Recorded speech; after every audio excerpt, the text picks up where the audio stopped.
Hyderabad cricket association అవకతవకలపై enforcement directorate రంగంలోకి దిగింది. హెచ్సీఏపై నమోదు చేసిన కేసు వివరాలు ఇవ్వాలని సీఐడీకి లేఖ రాసింది. ఎఫ్ఐఆర్, రిమాండ్ రిపోర్టులు, వాంగ్మూలాలు ఇవ్వాలని కోరింది.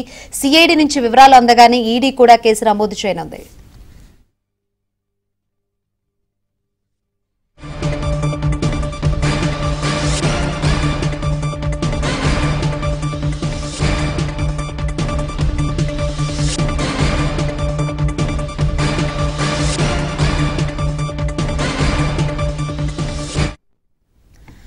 హైదరాబాద్ క్రికెట్ అసోసియేషన్ అవకతవకలపై ఎన్ఫోర్స్మెంట్ డైరెక్టరేట్ రంగంలోకి దిగింది. హెచ్సీఏపై నమోదు చేసిన కేసు వివరాలు ఇవ్వాలని సీఐడీకి లేఖ రాసింది. ఎఫ్ఐఆర్, రిమాండ్ రిపోర్టులు, వాంగ్మూలాలు ఇవ్వాలని కోరింది.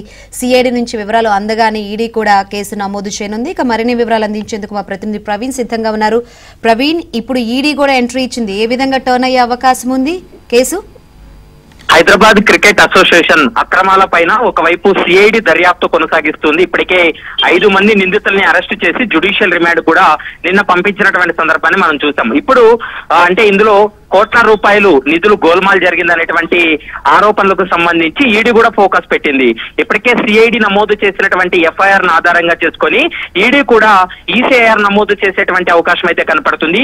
ఈసీఐఆర్ నమోదు చేయాలంటే ఈ గతంలో అంటే ఇప్పటికే సిఐడి దర్యాప్తు చేసింది కాబట్టి ఆ దర్యాప్తుకు సంబంధించినటువంటి ఆధారాలు అంటే ముఖ్యంగా ఎఫ్ఐఆర్ కాపీ కావచ్చు, మరోవైపు వాంగ్మూలాలు కావచ్చు, ఈ కేసుకు సంబంధించినటువంటి వివరాలు, ఆధారాలన్నీ కూడా ఇవ్వాలంటూ కూడా ఈడీ సిఐడికి ఒక లేఖ రాయడం జరిగింది.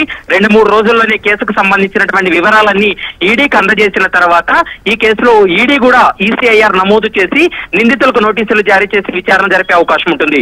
ఒకవేళ బెయిల్ రాకుండా వాళ్ళు జైల్లో ఉన్నట్లయితే ఖచ్చితంగా వాళ్ళని పీటీ వారెంట్ పైన కావచ్చు, లేకుంటే కోర్టు అనుమతితోటి వాళ్ళని కస్టడీలోకి తీసుకుని కూడా విచారించేటువంటి అవకాశాలు అయితే స్పష్టంగా కనపడుతున్నాయి. ఇందులో మనీ లాండరింగ్ కోణం ఏమైనా ఉందా అనే దానిపైన ఈడీ ఫోకస్ పెట్టేటువంటి అవకాశాలు అయితే స్పష్టంగా కనపడుతున్నాయి. Shankari. Right Praveen, thank you.